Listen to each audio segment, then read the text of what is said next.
This video is about posture.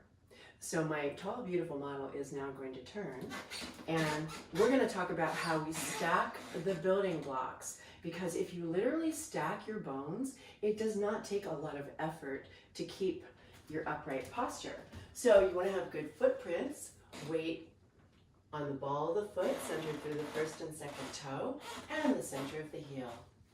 Thigh bone directly over your shin bone. That way your knees are not locked back like I used to do when I was a kid. So stacked, thigh bone over the shin bone, biggest bone in your body, comes up into potentially a neutral spine. Neutral spine including the sacrum, which is part of your spine, but it's also between the big elephant ear-shaped hip bones.